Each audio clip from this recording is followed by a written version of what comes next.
ನಮ್ಮ ಗುರುಕುಲ ಯೂಟ್ಯೂಬ್ ಚಾನಲ್ನ ಮತ್ತೊಂದು ವಿಡಿಯೋಗೆ ನಿಮಗೆಲ್ಲ ಸ್ವಾಗತ. ಹಾಗೆಯೇ ನಿಮಗೆ ನಮಸ್ಕಾರ. ತುಂಬ ಲೇಟಾಗಿ ಹಾಗೆಯೇ ತುಂಬ ದಿನಗಳ ನಂತರ ನಾನು ಈ ಒಂದು ವಿಡಿಯೋದನ್ನು ಔಟ್ಸೈಡ್ ಮಾಡ್ತಾ ಇದ್ದೀನಿ. ಅದರಲ್ಲೂ ಸಹ ಇವತ್ತಿನ ವಿಷಯ, ಈ ವಿಡಿಯೋದ ವಿಷಯ ಏನು ಅಂತ ಹೇಳಿದ್ರೆ, ಮಕ್ಕಳಲ್ಲಿ ಓದುವ ಆಸಕ್ತಿನ ಹೆಚ್ಚಿಸಲಿಕ್ಕೆ ಏನು ಮಾಡಬೇಕು, ಅವರು ಶ್ರದ್ಧೆಯಿಂದ ಕಲಿಬೇಕು, ನೆನಪಿನ ಶಕ್ತಿ ಇರಬೇಕು ಅಂತ ಹೇಳಿದ್ರೆ, ಹೆಚ್ಚಾಗಿ ಓದಿದ್ದೆಲ್ಲ ತಲೆಯಲ್ಲಿ ಉಳಿಬೇಕು ಅಂತಂದರೆ ಯಾವ ರೀತಿ ಅಭ್ಯಾಸಗಳನ್ನು ಮಾಡಿಸ್ಬೇಕು, ಪೋಷಕರು ಅವರಿಗೆ ಓದುವ ಅಭ್ಯಾಸನ ಹೇಗೆ ಕಲಿಸ್ಬೇಕು ಅನ್ನೋದ್ರ ಬಗ್ಗೆ, ಮತ್ತು ಅವರು ಪೋಷಕರು ಹೇಗೆಲ್ಲ ಸಪೋರ್ಟ್ ಮಾಡಬೇಕು ಅನ್ನೋದ್ರ ಬಗ್ಗೆ ನಾನು ಈ ವಿಡಿಯೋದಲ್ಲಿ ಒಂದು ಸರಳ ಸೂತ್ರಗಳನ್ನು ತಿಳಿಸ್ಕೊಡ್ತಾ ಇದ್ದೀನಿ. ಸೊ ನೀವಿನ್ನೂ ನಮ್ಮ ಯೂಟ್ಯೂಬ್ ಚಾನಲ್, ನಮ್ಮ ಗುರುಕುಲ ಯೂಟ್ಯೂಬ್ ಚಾನಲ್ನ ಸಬ್ಸ್ಕ್ರೈಬ್ ಮಾಡಿಲ್ಲ ಅಂದರೆ ಈಗಲೇ ಸಬ್ಸ್ಕ್ರೈಬ್ ಮಾಡಿ, ನಿಮ್ಮ ಅನಿಸಿಕೆ ಅಭಿಪ್ರಾಯಗಳನ್ನು ಕಮೆಂಟ್ ಮಾಡುವ ಮೂಲಕ ತಿಳಿಸಿ. ಸೊ ಮೊದಲನೇದಾಗಿ ಪೋಷಕರೆಲ್ಲ ನೆನ್ಪಿಟ್ಕೋಬೇಕಾದಂತಹ ಒಂದು ವಿಷಯ, ಅತಿ ಮುಖ್ಯವಾದ ವಿಷಯ ಅಂತ ಹೇಳಿದ್ರೆ, ಸೊ ನೀವು ಅದು ಎಷ್ಟೇ ವರ್ಷದ ಮಕ್ಕಳಾಗಿರಲಿ, ಪ್ರಮುಖವಾಗಿ ನೀವು ನೆನ್ಪಿಟ್ಕೋಬೇಕಾಗಿರೋ ವಿಷಯ ಅಂತ ಹೇಳಿದ್ರೆ, ಯಾವುದೇ ಮಕ್ಕಳಿಗೆ 30 ನಿಮಿಷ ಕನಿಷ್ಠ ಏಕಾಗ್ರತೆ ಬೇಕು ಓದಲಿಕ್ಕೆ. ಅವ್ರಿಗೆ 30 ನಿಮಿಷನ ಏಕಾಗ್ರತೆಯಿಂದ ಕಲಿಕೆಗೆ ಅಭ್ಯಾಸ ಮಾಡಲಿಕ್ಕೆ ಕೊಡಬೇಕು ಅಂತ ಹೇಳಿದ್ರೆ ಅವ್ರಿಗೆ ಕನಿಷ್ಠ 10 ವರ್ಷ ಆಗಿರಬೇಕು. ಸೊ ಇದನ್ನು ನೀವು ಯಾವುದೇ ಒಂದು ಮಕ್ಕಳ ತಜ್ಞರಲ್ಲಿ ಭೇಟಿ ಮಾಡಿ ಕೇಳಿದ್ರು ಸಹ ಈ ವಿಷಯನ ಹೇಳ್ತಾರೆ. ಸೊ ಅವರು 30 ನಿಮಿಷ ಓದಲು ಏಕಾಗ್ರತೆಯಿಂದ ಕೂತ್ಕೋಬೇಕು ಅಂತ ಹೇಳಿದ್ರೆ ಅವ್ರಿಗೆ ಕನಿಷ್ಠ 10 ವರ್ಷನಾದರೂ ಬೇಕು. ಅದನ್ನು ಮೊದಲು ನೆನ್ಪಿಟ್ಕೊಳ್ಳಿ. ಅಯ್ಯೋ ನನ್ನ ಮಗು ಏಕಾಗ್ರತೆಯಿಂದ ಓದ್ತಾ ಇಲ್ಲ, ಏಕಾಗ್ರತೆಯಿಂದ ಕೂತ್ಕೊಂಡು ನಾವು ಏನು ಹೇಳ್ಕೊಟ್ರು ಓದ್ತಿಲ್ಲ, ಏನು ತಿನ್ನಲಿಕ್ಕೆ ಕೊಟ್ಟರು ಸಹ ನಾವು ಏನೇ ಒಂದು ಪ್ರೋತ್ಸಾಹಕವಾಗಿ ಏನೇ ನೀಡಿದ್ರು ಸಹ ಈಸ್ಕೊಂಡು ಸಹ ಓದೋಕೆ ಕೂರ್ತಿಲ್ಲ ಅಂತ ನೀವು ಯೋಚನೆ ಮಾಡ್ಬೋದು. ಖಂಡಿತ ಅದು ಸಾಧ್ಯವಾಗಲ್ಲ. ಸೊ ಮಕ್ಕಳಿಗೆ 10 ವರ್ಷ ಆದರೆ, 10 ವರ್ಷ ಮಿನಿಮಮ್ 10 ವರ್ಷ ಆದರೆ ಅವರು ಒಂದು 30 ನಿಮಿಷ ಏಕಾಗ್ರತೆಯಿಂದ ಕೂತು ಓದಲಿಕ್ಕೆ ಅವ್ರಿಗೆ ಸಹಕಾರ ಇರುತ್ತೆ. ಸೊ ಅವರು ಬೆಳಿಬೇಕು. ಸೊ ಅದನ್ನು ಮೊದಲಾಗಿ ನೀವು ನೆನ್ಪಿಟ್ಕೊಳ್ಳಿ. ಮತ್ತು ಮಕ್ಕಳಿಗೆ ಓದಲಿಕ್ಕೆ ಏಕಾಗ್ರತೆ ಕೊಡಬೇಕು. ಅವರು ಒಂದು ಮಿನಿಮಮ್ ಒಂದು ಅರ್ಧ ಗಂಟೆ 1 ಗಂಟೆ ಟೈಮ್ ಕೂತ್ಕೊಂಡು ಓದಬೇಕು, ಅಭ್ಯಾಸ ಮಾಡಬೇಕು ಅಂತ ಹೇಳಿದ್ರೆ, ಮನೆಯಲ್ಲಿ ಮೊದಲಿಗೆ ನೀವು ಆತ್ಮವಿಶ್ವಾಸನ ಬೆಳೆಸಬೇಕು. 2ನೇ ಪಾಯಿಂಟ್ ಹೇಳ್ತಾ ಇದ್ದೀನಿ ನಾನು, ಆತ್ಮವಿಶ್ವಾಸ ಬೆಳೆಸಬೇಕು. ಹಾಗೆಯೇ ಅವ್ರಿಗೆ ಏಕಾಗ್ರತೆಯಿಂದ ಓದಲಿಕ್ಕೆ ಬೇಕಾದಂತಹ ಒಂದು ವಾತಾವರಣನ ನೀವು ಕಲಿಸ್ಕೊಡ್ಬೇಕು. ಅದು ಹೇಗೆ ಅಂದರೆ, ಇವತ್ತಿನ ಒತ್ತಡದ ಜೀವನದಲ್ಲಿ ಮಕ್ಕಳಿಗೆ ನಮಗೆ ಕಲಿಸೋಕೆ ಆಗೋದಿಲ್ಲ ಮನೆಯಲ್ಲಿ ಅಂತೇಳಿ, ಈವನ್ LKG UKG ಮಕ್ಕಳನ್ನು ಸಹ ಅವರು ಎಷ್ಟೇ ಸ್ಟ್ಯಾಂಡರ್ಡ್ ಕಾಲೇಜು, ಕಾನ್ವೆಂಟು, ಯಾವುದೇ ಒಂದು ಸ್ಕೂಲ್ಗಳಿಗೆ ಸೇರಿಸಿದ್ರು ಸಹ ಪ್ರೈವೇಟ್ನಲ್ಲಿ, ಅವರು ಸಹ 3 ಲಕ್ಷ 2 ಲಕ್ಷ ಹೀಗೆಲ್ಲ 1 ಲಕ್ಷ ಎಲ್ಲ ಕಟ್ಟಿ ಒಂದು ಅಡ್ಮಿಷನ್ ಮಾಡಿಸಿರ್ತಾರೆ. ಆದರೂ ಸಹ ಅಂಥವ್ರು ಸಹ ಏನಕ್ಕೆ ಅಷ್ಟು ದುಡ್ಡು ಕೊಟ್ಟು ಓದಿಸೋದು ಅಂತ ಹೇಳಿದ್ರೆ, ಏಕಾಗ್ರತೆಯಿಂದ ಓದ್ತಾರೆ, ಚೆನ್ನಾಗಿ ಓದ್ತಾರೆ, ಚೆನ್ನಾಗಿ ಮಾರ್ಕ್ಸ್ ತೆಗಿತಾರಲ್ಲ ಓದಿಸಿದ್ರೆ, ಚೆನ್ನಾಗಿ ಶಿಕ್ಷಣ ಕೊಡ್ತಾರೆ, ಚೆನ್ನಾಗಿ ಶಿಕ್ಷಣ ಕೊಡಿಸ್ತಾರಲ್ವಾ. ಹಾಗಿದ್ರೂ ಸಹ ಏಕೆ ನೀವು ಮನೆ ಪಾಠಕ್ಕೆ ಅಂದರೆ ನೀವು ಸಾಯಂಕಾಲದೊತ್ತು ಏನೊಂದು ಟ್ಯೂಷನ್ ಕಳಿಸ್ತಾ ಇದ್ದೀರಾ, ರಜೆ ದಿನಗಳಲ್ಲಿ ಟ್ಯೂಷನ್ ಕಳಿಸ್ತಾ ಇದ್ದೀರಾ, ಹಾಗಾದರೆ ಅವ್ರ ಮೇಲೂ ನಂಬಿಕೆ ಹೋಗಿದೆ ಅಂತಲ್ವಾ ಅರ್ಥ. ಸೊ ಇದು ಈ ವಿಡಿಯೋ ನೋಡ್ತಾ ಇರೋ ಒಬ್ಬರು ಇಬ್ಬರೆಲ್ಲ ಕಲಿಸ್ತಾ ಇರೋದು. ಇದ್ರ ಬಗ್ಗೆ ಒಂದು ಸರ್ವೆನೇ ಇತ್ತೀಚೆಗೆ ಬಿಡುಗಡೆ ಆಯಿತು. ಆ ಸರ್ವೆಯ ಒಂದು ಪ್ರಮುಖ ಅಂಶಗಳನ್ನು ನಾನು ನೆಕ್ಸ್ಟ್ ವಿಡಿಯೋದಲ್ಲಿ ಅಪ್ಲೋಡ್ ಮಾಡಿರ್ತೀನಿ. ನೀವು ಬೇಕಾದ್ರೆ ನೋಡ್ಕೊಳ್ಳಿ ಏನಿದು ಸರ್ವೆ ಅದನ್ನು ಖಂಡಿತ ನಾನು ನಿಮಗೆ ತಿಳಿಸ್ಕೊಡ್ತೀನಿ.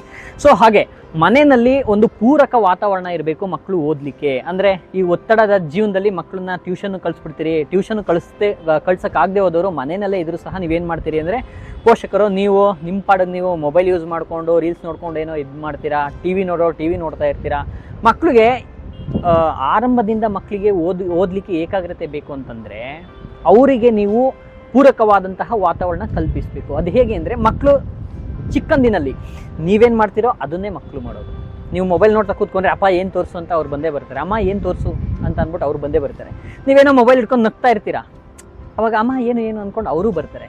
ಸೊ ಅದಕ್ಕೆ ಏನು ಮಾಡಬೇಕು ನೀವು ಅಂತ ಹೇಳಿದ್ರೆ, ನೀವು ಒಂದು ಸಾಧ್ಯವಾದರೆ ಮಕ್ಕಳಿಗೆ ಓದೋದನ್ನು ಕಲಿಸಿ. ಇಲ್ಲ ಅಂತ ಹೇಳಿದ್ರೆ ನೀವೊಂದು ಬುಕ್ ಓದ್ತಾ ಕೂತ್ಕೊಳ್ಳಿ, ನೀನು ಓದ್ಕೋಪ ಅಂತ ಹೇಳಿ. ಅದು LKG UKG ಮಕ್ಕಳಿಂದ ಒಂದು ವರ್ಕ್ ಕೊಟ್ಟಿರ್ತಾರೆ, ವರ್ಕ್ ಕೊಟ್ಬಿಟ್ಟು ನೀವು ಸಹ ಏನಾದರೂ ಒಂದು ಓದ್ತಾ ಇದ್ರೆ ಅವರು ಸಹ ಓದ್ತಾ ಇರ್ತಾರೆ, ಅಪ್ಪನೂ ಓದ್ತಾ ಇದೆ ಅಂತೇಳಿ. ಅಥವಾ ಏನು ಓದ್ತಾ ಇದೆ ಅಂತ ಕೇಳಿದ್ರೆ ಆ ಒಂದು ನಿಮ್ಮ ಅಭ್ಯಾಸದ ಮೂಲಕ ಮಕ್ಕಳಿಗೂ ಸಹ ಆ ಒಂದು ಅಭ್ಯಾಸ ರೂಢಿಯಾಗುತ್ತೆ. ಇದನ್ನು ನೀವು ಪ್ರಮುಖವಾಗಿ ನೆನ್ಪಿಟ್ಕೊಳ್ಬೇಕು. ಸೊ ಹಾಗೆಯೇ ಮನೆಯಲ್ಲಿ ಕಾದಾಡ್ತಾ ಇರ್ಬೋದು ಮಕ್ಕಳು ಮುಂದ್ಗಡೆ, ಎಸ್ಪೆಷಲಿ ಒತ್ತಡದ ಜೀವನ ಇದೆ, ಕೆಲಸ ಅದು ಇದು ಅಂತೇಳಿ ಇರುತ್ತೆ. ಈಗಿನ ಒಂದು ಸ್ಪರ್ಧಾತ್ಮಕ ಜಗತ್ತಿನಲ್ಲಿ ಓದೋಕ್ಕೆ ಮಾತ್ರ ಸ್ಪರ್ಧೆ ಇಲ್ಲ, ಜೀವನ ಮಾಡಲಿಕ್ಕೂ ಸ್ಪರ್ಧೆ ಇದೆ. ಸೊ ಆದ್ದರಿಂದ ನೀವೇನು ಮಾಡಬೇಕು ಅಂತ ಹೇಳಿದ್ರೆ, ಮಕ್ಕಳ ಮುಂದೆ ಕಾದಾಡಬಾರ್ದು. ಸ್ಪೆಷಲಿ ಅದು ತೊಂದರೆ ಇದು ತೊಂದರೆ ಅಂತೇಳಿ ಗಂಡ ಹೆಂಡ್ತಿರು ಜಗಳ ಆಡೋದು ಅಥವಾ ಏನೋ ಈ ರೀತಿ ಇರುತ್ತೆ. ಆ ಒಂದು ಮಕ್ಕಳ ಮನಸ್ಸಿನಲ್ಲಿ ಒಂದು ಗದ್ದಲ ಉಂಟು ಮಾಡೋವಂಥದ್ದು, ಮಕ್ಕಳ ಮನಸ್ಸು ಹಿಡಿತಕ್ಕೆ ಸಿಗದೆ ಅವ್ರಿಗೂ ಸಹ ಬೇಜಾರಾಗುವಂತಹ ಒಂದು ವಾತಾವರಣ ಇರಬಾರ್ದು. ಅದನ್ನು ನೀವು ಪ್ರಮುಖವಾಗಿ ಮೇಯ್ನ್ ಆಗಿ ನೀವು ಮನಸ್ಸಲ್ಲಿ ಇಟ್ಕೊಳ್ಳಿ. ನೆಕ್ಸ್ಟ್ ಪಾಯಿಂಟ್ ಏನು? ಧ್ಯಾನ ಮತ್ತು ಯೋಗ. ಧ್ಯಾನ ಮತ್ತು ಯೋಗವನ್ನು ಮಾಡಿಸೋದನ್ನು ನೀವು ಚಿಕ್ಕಂದಿನಿಂದಲೇ ಕಲಿಸಿ. ಈ ಒಂದು ಧ್ಯಾನ ಮತ್ತು ಯೋಗ ಮಕ್ಕಳನ್ನು ತಮ್ಮ ಮನಸ್ಸನ್ನು ಏಕಾಗ್ರತೆಯಿಂದ ಇಟ್ಕೊಳ್ಳಲಿಕ್ಕೆ, ಹಾಗೆಯೇ ನೆನಪಿನ ಶಕ್ತಿ ವೃದ್ಧಿ ಆಗಲಿಕ್ಕೆ ಎಲ್ಲದಕ್ಕೂ ಸಹ ಸಹಕಾರ ನೀಡೋದು ಈ ಯೋಗ ಮತ್ತು ಧ್ಯಾನ ಮಾಡುವ ಒಂದು ಅಭ್ಯಾಸಗಳು. ಅವುಗಳನ್ನ ಮಕ್ಕಳಿಗೆ ಒಂದು ಚಿಕ್ಕಂದಿನಿಂದಲೇ ರೂಢಿಸಿ, ಆವಾಗ ಅವರಿಗೆ ನೀವು ಯಾವುದೇ ಒಂದು ಪಾಠಗಳನ್ನ ಓದಲಿಕ್ಕೆ ಆಗಿರ್ಬೋದು, ಎಲ್ಲದಕ್ಕೂ ಸಹ ಈ ಒಂದು ಯೋಗ ಮತ್ತು ಧ್ಯಾನ ಸಹಕಾರಿಯಾಗುತ್ತೆ. ನೆಕ್ಸ್ಟ್ ಪಾಯಿಂಟ್ ಏನಪ್ಪ ಅಂತ ಹೇಳಿದ್ರೆ, ಹೋಲಿಕೆ ಬೇಡ. ಉದಾಹರಣೆ ಇರಲಿ. ಫಾರ್ ಎಕ್ಸಾಂಪಲು, ನೀವು ಮನೆ ಅಕ್ಕಪಕ್ಕದಲ್ಲಿ ಯಾರೋ ಇರ್ತಾರೆ, ಚಿಕ್ಕ ಮಗುವಿಂದ ದೊಡ್ಡ ಮಗು, ಅದು UC ವರ್ಗಾದ್ರೂ ತಗೊಳ್ಳಿ, ಒಂದು ಡಿಗ್ರಿ ವರ್ಗಾದ್ರೂ ತಗೊಳ್ಳಿ. ಮಕ್ಕಳಿಗೆ ಹೋಲಿಕೆ ಮಾಡಬೇಡಿ. ನೋಡು ಪಕ್ಕದ ಮನೆ ಹುಡುಗ ನೋಡು ಆಲ್ರೆಡಿ ಅಷ್ಟೋದಿ ಅಷ್ಟು ಮಾರ್ಕ್ಸ್ ತೊಗೊಂಡಿದ್ದಾನೆ, ಇಷ್ಟೋದಿ ಇಷ್ಟು ಮಾರ್ಕ್ಸ್ ತೊಗೊಂಡಿದ್ದಾನೆ, ಅವ್ನು ನೋಡು ಎಲ್ಲದರಲ್ಲೂ ಇದ್ದಾನೆ, ನೀನು ಯಾವುದರಲ್ಲೂ ಇಲ್ಲ. ಈ ರೀತಿ ಹೋಲಿಕೆ ಮಾಡಬೇಡಿ. ಕೆಲವು ಮಕ್ಕಳಿಗೆ ಓದಲಿಕ್ಕೆ ಬೇಸರವಾಗೋದು ಎಲ್ಲಿ ಅಂತ ಹೇಳಿದ್ರೆ ಇಲ್ಲೇನೆ. ಫಸ್ಟ್ ಆಫ್ ಆಲ್, ಆ ಮಗು ಅಷ್ಟು ತೆಗ್ದಿದೆ, ಈ ಮಗು ಇಷ್ಟಿದ್ದು, ಈ ರೀತಿ ಹೋಲಿಕೆ ಮಾಡಿದಾಗ, ಮತ್ತೇನೆ ಯಾರೋ ಒಬ್ರು ಶಿಕ್ಷಕರು ನಿಂದನೆ ಮಾಡಿದಾಗ, ಯಾರೋ ಒಬ್ರು ಫ್ರೆಂಡ್ಸು ಅವ್ರಿಗೆ ನಿಂದನೆ ಮಾಡಿರ್ತಾರೆ, ಅಯ್ಯೋ ನಿಂದಿಷ್ಟೇ ಮಾರ್ಕ್ಸು, ಅಯ್ಯೋ ನಿನ್ಗೇನು ಬರಲ್ಲ, ಈ ರೀತಿ ನಿಂದನೆ ಮಾಡಿರ್ತಾರೆ. ಅವರು ಪ್ರಯತ್ನ ಪಟ್ಟಿರ್ತಾರೆ ಮಕ್ಕಳುಗಳು, ಆದರೆ ಬರ್ತಾ ಇರಲ್ಲ. ಸೊ ಈ ಶಿಕ್ಷಕರು, ಪೋಷಕರು, ಹಾಗೆಯೇ ಫ್ರೆಂಡ್ಸ್ ಸುತ್ತಮುತ್ತಲು ಇರೋರು, ಇವರೆಲ್ಲರೂ ಸಹ ಮಕ್ಳಿಗೆ ಏನು ಮಾಡ್ಬಿಡ್ತಾರೆ ಅಂದರೆ, ಕೆಲವು ಮಕ್ಕಳಿಗೆ ನಿಂದನೆ ಮಾಡೋದು, ಅಷ್ಟು ಬರಲ್ಲ ಇಷ್ಟು ಬರಲ್ಲ ಅಂತೇಳಿ ಕಾಲು ಎಳೆದು ಹೀಗೆಲ್ಲ ಮಾಡ್ಬಿಡ್ತಾರೆ. ಅದರಿಂದಲೇ ಕೆಲವು ಮಕ್ಕಳುಗಳು ಏನು ಮಾಡಿರ್ತಾರೆ ಅಂತ ಹೇಳಿದ್ರೆ, ತಮ್ಮ ಓದುವ ಹವ್ಯಾಸವನ್ನು ಬಿಟ್ಬಿಟ್ಟು ಅವ್ರ ಪಾಡ್ಗವರು ಇತ್ತಗೆ ಮನೆಯಲ್ಲೂ ಕೇಳಿರಲ್ಲ, ಏನಾಗ್ತಿದೆ ನಿನ್ಗೇನು, ನಿನ್ನ ಕಷ್ಟ ಏನು ಓದಲಿಕ್ಕೆ ಅನ್ನೋದನ್ನು ಯಾರೂ ಸಹ ಕೇಳಿರಲ್ಲ. ಅವ್ರಿಗೇನೋ ಏನು ಪುಸ್ತಕ ಬೇಕಾ ಕೊಡಿಸ್ತೀನಿ ತಗೋ, ಅದೇನು ನೋಡ್ಕೊಂಡು ಹೋಗು, ಎಲ್ಲಿಗೆ ಹೋಗ್ಬೇಕು ಆಯಿತು ಓದಿಸ್ತೀನಿ ಸೇರಿಸ್ಬಿಡೋದು, ಬೇರೆ ಯಾವುದೇ ಜವಾಬ್ದಾರಿಗಳನ್ನ ವಹಿಸ್ಕೊಳ್ದೇ ಇರೋದು, ಕೇಳದೇ ಇರೋದು. ಈ ಒಂದು ಹವ್ಯಾಸಗಳು ಸಹ ಮಕ್ಕಳ ಮನಸ್ಸಿನ ಮೇಲೆ ಪರಿಣಾಮ ಬೀರುತ್ತೆ. ಸೊ ಅದರಿಂದ ನೀವು ಫಸ್ಟ್ ಆಫ್ ಆಲ್ ಯಾವುದೇ ಮಕ್ಕಳೊಂದಿಗೆ ಹೋಲಿಕೆ ಮಾಡಬೇಡಿ. ಹೋಲಿಕೆ ಮಾಡೋದನ್ನ ಬಿಟ್ಟು ಬೇರೆ ಏನು ಮಾಡ್ಬೋದು ಅಂದರೆ, ಉದಾಹರಣೆ ಕೊಡಿ, ಹೀಗೆ ಓದಿದ್ರೆ ಇಷ್ಟು ಅಂಕ ಬರುತ್ತೆ. ಸೊ ಎಂಥವ್ರು ಫ್ರೆಂಡ್ಶಿಪ್ ಮಾಡಬೇಕು, ಅಂಥವ್ರು ಫ್ರೆಂಡ್ಶಿಪ್ ಮಾಡಿದಾಗ ಅವ್ರು ಫ್ರೆಂಡ್ಶಿಪ್ ಮಾಡಿದ್ದಕ್ಕೆ ಈ ರೀತಿ ಕಲಿಕೆ ಅಂದರೆ, ಒಬ್ರಿಗೊಬ್ರು ಗುಂಪಲ್ಲಿ ಚರ್ಚೆ ಮಾಡಿಕೊಂಡು ಒಂದು ಸಂಶಯಗಳನ್ನು ಕೇಳಿಕೊಂಡು ಓದಲಿಕ್ಕೆ ಅವ್ರಿಗೆಲ್ಲ ಅನುಕೂಲ ಆಗುತ್ತೆ. ಸೊ ಅದನ್ನು ಹೋಲಿಕೆ ಮಾಡಬೇಡಿ, ಉದಾಹರಣೆಗಳನ್ನ ಕೊಡಿ.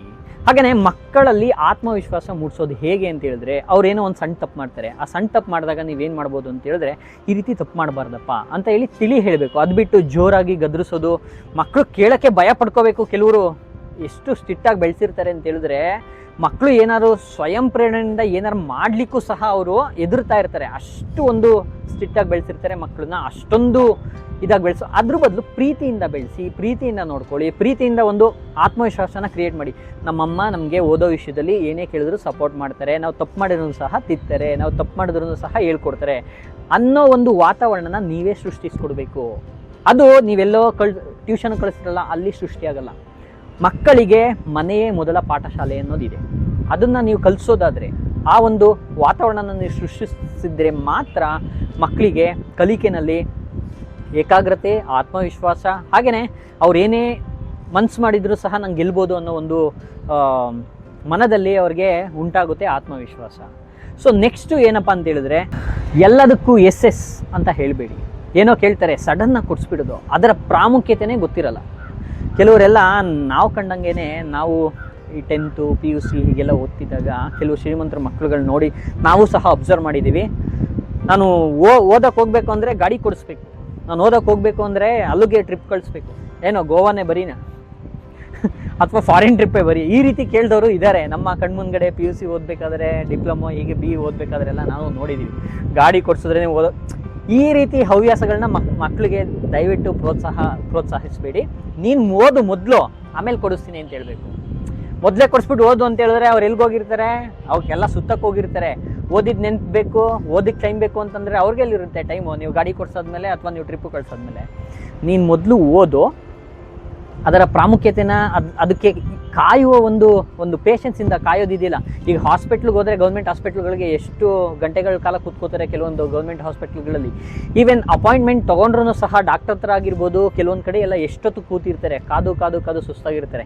ಸೊ ಒಂದು ಕಾಯುವ, ಎಲ್ಲದಕ್ಕೂ ಸಹ ಕಾಯುವ ಪೇಷನ್ಸ್ ಅಂದರೆ ತಾಳ್ಮೆಯೊಂದು ಕಲಿಸ್ಬೇಕು ಅಂತ ಹೇಳಿದ್ರೆ, ಅದು ನಿಮ್ಮ ಮನೆಯಿಂದಲೇ ಆರಂಭವಾಗಬೇಕು. ತಾಳ್ಮೆ ಅನ್ನೋದು ಸಿಗಬೇಕು ಅಂತ ಹೇಳಿದ್ರೆ, ಆಗ ಮಾತ್ರ ಮಕ್ಕಳಿಗೂ ಸಹ ಎಲ್ಲದಕ್ಕೂ ಎಸ್ ಅನ್ನೋದ್ರ ಬಿಟ್ಟು ಅದರ ಒಂದು ಪ್ರಾಮುಖ್ಯತೆಯನ್ನು ತಿಳಿಸೋ ಮೂಲಕ ಅವ್ರಿಗೆ ಓದುವ ಹವ್ಯಾಸವನ್ನು ಈ ಮೂಲಕನೂ ಸಹ ನೀವು ಕಲಿಸ್ಬೋದು. ಸೊ ನೆಕ್ಸ್ಟು ಕಲಿಸುವ ವಿಧಾನವನ್ನು ವಿಚಾರಿಸಿ. ಎಲ್ಲಿ ವಿಚಾರಿಸ್ಬೇಕು? ಈಗ ನಿಮ್ಮ ಮಕ್ಕಳಿಗೆ ಕೆಲವೊಂದು ಪಾಠಗಳು ಅರ್ಥ ಆಗ್ತಿರಲ್ಲ. ಸೊ ಶಾಲೆಗೆ ಹೋಗೋದಕ್ಕೇ ತುಂಬ ಬೇಜಾರಾಗಿರುತ್ತೆ. ಯಾರು ಹೋಗ್ತಾರೆ ಅನ್ನೋ ಒಂದು ಇದಿರುತ್ತೆ.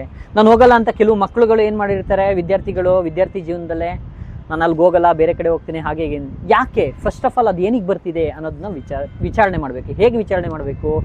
ಕಲಿಸುವ ವಿಧಾನ ಹೇಗಿದೆ? ಅದಕ್ಕೆ ನಾನು ಹೇಳ್ತಾ ಇರೋದು, ಫಸ್ಟ್ ಆಫ್ ಆಲು ಮಕ್ಕಳನ್ನು ಪ್ರತಿದಿನ ಪೋಷಕರು ಇಬ್ಬರೂ ಆಗಬೇಕು ಅಂತಿಲ್ಲ, ಒಬ್ರು ಯಾರಿಗೆ ಸಮಯ ಸಿಗುತ್ತೋ ದೈನಂದಿನ ಜೀವನದಲ್ಲಿ ಅವರು ಪ್ರತಿದಿನ ಇವತ್ತು ಏನು ಹೇಳ್ಕೊಟ್ರಪ್ಪ ಅಂತ ಪ್ರೀತಿಯಿಂದ ಮಾತಾಡಿಸ್ಬೇಕು. ಹೇಗೆ ಹೇಳ್ಕೊಟ್ರಪ್ಪ, ಅದರಲ್ಲಿ ನಿಮಗೆ ನೆನಪೇನಿದೆಯಪ್ಪ ಓದಿದ್ರಲ್ಲಿ ಅನ್ನೋದನ್ನು ಕೇಳಬೇಕು. ಸೊ ಹೀಗೆ ವಿಚಾರಣೆ ಮಾಡೋದ್ರ ಮೂಲಕ ಮಕ್ಕಳೊಂದಿಗೆ ನೀವು ಸಮಯ ನೀಡಿ ನೀವು ಮೊದಲು ಮಾತಾಡಬೇಕು ಚೆನ್ನಾಗಿ. ನೀವು ಡೈಲಿ ಮಾತಾಡೋದ್ರಿಂದ ಮಕ್ಕಳಿಗೆ ಒಂದು ಉತ್ಸಾಹ ಬರುತ್ತೆ. ನಮ್ಮಪ್ಪ ಅದು ಕೇಳ್ತು, ನಮ್ಮಮ್ಮ ಇದು ಕೇಳ್ತು, ಹೇಳ್ಕೊಂಡೆ. ಸೊ ಅವಾಗ ನೀವು ಸಹ ಕೆಲವು ಅವ್ರಿಗೆ ಸಂಶಯಗಳು ಬರುತ್ತಲ್ಲ, ಅವ್ರಿಗೂ ಸಹ ನೀವು ಒಂದು ಉದಾಹರಣೆ ಮೂಲಕನೋ ಅಥವಾ ಆತ್ಮವಿಶ್ವಾಸ ತುಂಬೋ ರೀತಿ ನೀವು ಒಂದು ಹೇಳ್ಕೊಟ್ಟಿರ್ತೀರ. ಸೊ ಇದ್ರ ಮೂಲಕ ಏನಾಗುತ್ತೆ, ಮಕ್ಕಳಿಗೂ ಸಹ ಆತ್ಮವಿಶ್ವಾಸ ಹೆಚ್ಚು ಬರುತ್ತೆ. ಆದ್ರಿಂದನೂ ಸಹ ನಿಮಗೆ ಮಕ್ಕಳಿಗೆ ಓದುವ ಹವ್ಯಾಸದಲ್ಲಿ ಆಸಕ್ತಿ ಮೂಡಿಸೋದಕ್ಕೆ ಎಲ್ಲೋ ಒಂದು ಹಂತದಲ್ಲಿ ಈ ಎಲ್ಲ ಒಂದು ಗುಣಗಳು, ಈ ಎಲ್ಲ ಒಂದು ಅಭ್ಯಾಸಗಳು ಮಕ್ಕಳಿಗೆ ಪೂರಕವಾಗಿ ಓದಲು ಒಂದು ಪೂರಕವಾದಂತಹ ವಾತಾವರಣನ ಕಲ್ಪಿಸಿಕೊಡುತ್ತೆ. ಆಸಕ್ತಿಗಳನ್ನು ಗುರುತಿಸೋದು ಮಕ್ಕಳಿಗೆ ಓದೋ ಹವ್ಯಾಸವನ್ನು ಹೆಚ್ಚು ಮಾಡಲಿಕ್ಕೆ, ಆಸಕ್ತಿನ ಬರಲಿಕ್ಕೆ, ಹಾಗೆಯೇ ನೆನಪಿನ ಶಕ್ತಿ ವೃದ್ಧಿಸ್ಲಿಕ್ಕಾಗಿರ್ಬೋದು, ಒಂದು ಕಲಿಕೆಯಲ್ಲಿ ಅವರು ಹೆಚ್ಚು ಆಸಕ್ತಿ, ಒಂದು ಅಂಕಗಳಿಗೂ ಸಹ ಪ್ರಾಧಾನ್ಯತೆ ಕೊಡಬೇಕು ಅನ್ನೋದು ಯಾವಾಗ ಪ್ರಾರಂಭವಾಗುತ್ತೆ ಅಂದರೆ, ಅದಕ್ಕಿಂತ ಮೊದಲು ಈ ಒಂದು ಪಾಯಿಂಟ್ಗೆ ನಾನು ಎಕ್ಸ್ಪ್ಲನೇಷನ್ ಕೊಡೋದಕ್ಕಿಂತ ಮೊದಲು ಇನ್ನೊಂದು ಹೇಳ್ತೀನಿ. ಅಂಕಪಟ್ಟಿನಲ್ಲಿ ಹೆಚ್ಚು ಅಂಕಗಳನ್ನ ತಗೊಂಡವರೇ ಜೀವನದಲ್ಲಿ ಅಭಿವೃದ್ಧಿ ಆಗ್ತಾರೆ, ಜೀವನದಲ್ಲಿ ಯಶಸ್ಸು ಕಾಣ್ತಾರೆ, ಸಾಧನೆ ಮಾಡ್ತಾರೆ ಅನ್ನೋದನ್ನು ಅದೊಂದು ಮಿಥ್ಯೆ ಅಂತ ಹೇಳ್ಬೋದು. ಯಾಕಂತ ಹೇಳಿದ್ರೆ, ನೀವು ತುಂಬ ಯಶಸ್ಸನ್ನು ಸಾಧಿಸೋರಲ್ಲಿ ನೀವು ಕಲಾವಿದರುಗಳನ್ನ ತಗೋಬೋದು. ಉದಾಹರಣೆಗೆ ಎಷ್ಟು ತಗೋಬೋದು, ಕ್ರಿಕೆಟಿಗರಲ್ಲಿ ಸಚಿನ್ ತಗೋಬೋದು, ಹಾಗೆಯೇ ಮೋದಿ ತಗೋಬೋದು, ರಾಜಕೀಯದಲ್ಲಿ ಹೀಗೆ ಹಲವಾರು ವ್ಯಕ್ತಿಗಳನ್ನು ನೀವು ತಗೊಂಡ್ರೆ ಅವ್ರ ಅಂಕಪಟ್ಟಿಗಳನ್ನು ನೋಡಿದಾಗ ಅವರೆಲ್ಲರೂ ಸಹ ಟಾಪರ್ಸ್ ಅಲ್ಲ, ಶಾಲಾ ಕಾಲೇಜಿನಲ್ಲಿ ಟಾಪರ್ಸ್ ಅಲ್ಲ ಅವರು. ಆದರೆ ದೇಶದಲ್ಲಿ, ರಾಜ್ಯದಲ್ಲಿ, ಅವರವರ ಕ್ಷೇತ್ರದಲ್ಲಿ ಅವರೇ ಟಾಪರ್ಗಳಿದ್ದಾರೆ. ಸೊ ನಾನು ಉದಾಹರಣೆ ಕೊಟ್ಟಿದ್ದು ಹೀಗೆ. ಸೊ ಆದರೆ ಅವರೆಲ್ಲ ಅಂಕಗಳನ್ನ ತೆಗೆದೇ ಸಾಧನೆ ಮಾಡಿದವರಲ್ಲ. ಸೊ ಇವಾಗ ನಿಮ್ಮ ಮಗು ಅಂಕಗಳನ್ನು ತಗೊಂಡೇ ಸಾಧನೆ ಮಾಡ್ತಾನೆ ಅಂತ ನೀವು ಅನ್ಕೋಬೇಕಾಗಿಲ್ಲ. ಅದೊಂದು ಮಿಥ್ಯೆ. ಅಂಕಗಳನ್ನ ತಗೊಂಡವ್ರು ಮಾತ್ರ ಜೀವನದಲ್ಲಿ ಸಾಧನೆ ಮಾಡ್ತವ್ರು ಅನ್ನೋದು.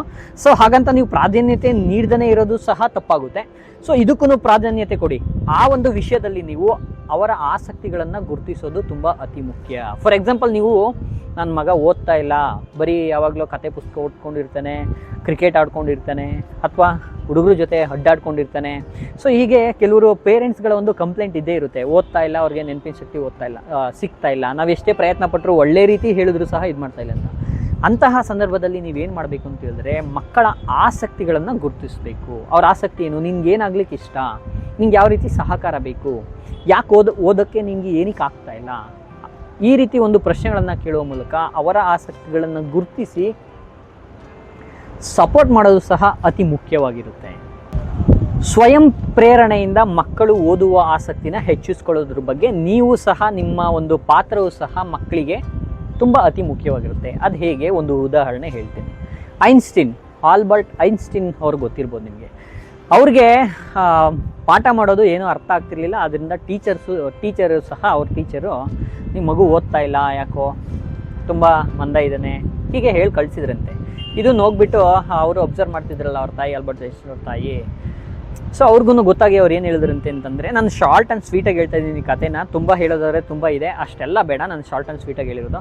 ಅವಾಗ ಅವ್ರ ತಾಯಿ ಹೇಳಿದ್ರಂತೆ ಆಲ್ಬರ್ಟ್ ಐನ್ಸ್ಟೀನ್ ಅವ್ರಿಗೆ, ಸೊ ನಿಮ್ಮ ಟೀಚರ್ಸು ಕಲಿಸುವ ವಿಧಾನ ನಿಮಗೆ ಕಲಿಸುವಷ್ಟು ವಿಧಾನಗಳು ಅವ್ರಿಗೆ ಗೊತ್ತಾಗ್ತಿಲ್ಲ. ಸೊ ಅದರಿಂದ ಏನು ಮಾಡಬೇಕು, ಇನ್ಮೇಲೆ ನೀನು ಅಂದರೆ ಹೆಚ್ಚಾಗಿ ಕಲಿಬೇಕು ಅಂತಂದರೆ ನೀನೇ ಸ್ವಯಂಕೃತವಾಗಿ ನೀನು ಓದೋದನ್ನ ಕಲಿಬೇಕು.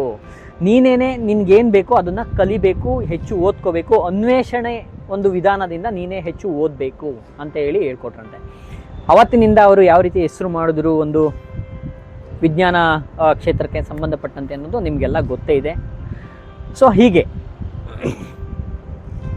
ಸ್ವಯಂ ಪ್ರೇರಣೆಯಿಂದ ಕಲಿಯುವಂತಹ ಆಸಕ್ತಿನ ಅವರಲ್ಲಿ ಮೂಡಿಸೋದು ಸಹ ಒಂದು ಕಲೆ.